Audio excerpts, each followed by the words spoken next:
बुद्धिमान साधक को चाहिए पहले वाक आदि समस्त इंद्रियों को मन में निरुद्ध करे। इसलिए मौन का इतना मूल्य है।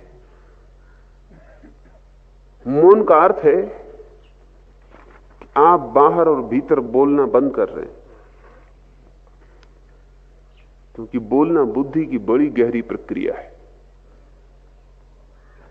बोलने के द्वारा बुद्धि बहुत कुछ इकट्ठा करती रहती है, और जो भी आप बोलते हैं वो आप सिर्फ बोलते नहीं हैं, बोला हुआ आप सुनते भी हैं। उसके संस्कार और सघन हो जाते हैं। जब आप एक ही बात बार बार बोलते रहते हैं तो आपको पता नहीं कि आप बार बार सुन भी रहे हैं। संस्कार गहरे होते जा रहे हैं। और आप कचरा बोलते रहते हैं।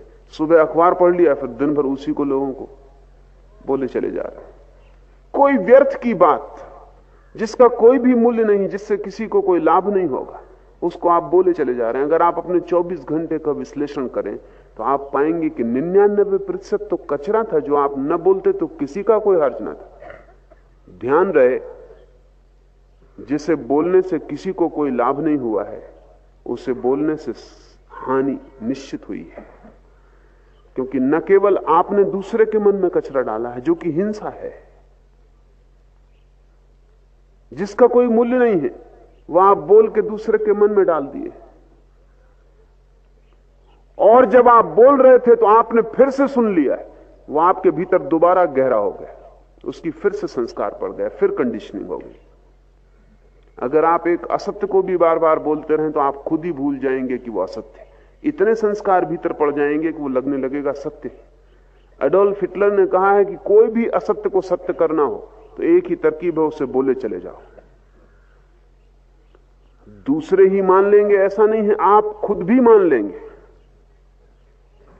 आप अपनी जिंदगी में देखें, कई असत्य आपको सत्य मालूम पड़ने लगे, क्योंकि आप इतने दिन से बोल रहे हैं कि अब आपको भी स्मरण नहीं रहा कि पहले दिन ये बात असत्य थी।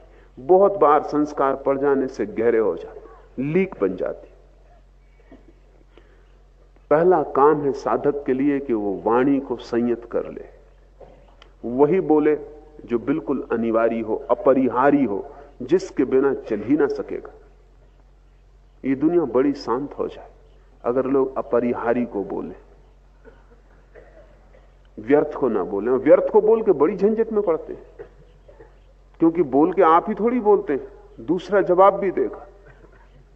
थोड़ा आप सोचें कि अगर आप संयत रहे होते, मौन रहे होते, तो कितने उपद्रव आपके जीवन से बच गए होते। बोल के आप न मालूम कितने उपद्रवों में पड़ रहे हैं, फिर उनको बचाने के लिए और बोलना पड़ता है, फिर ये सिलसिला बढ़ता चला जाता है। एक विशियस सर्किल, एक दुष्ट चक्र है जिसका फिर कोई अंत नहीं।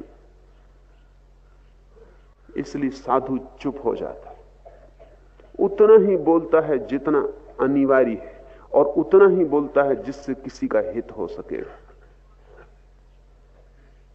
अन्यथा मौन रह जाता है।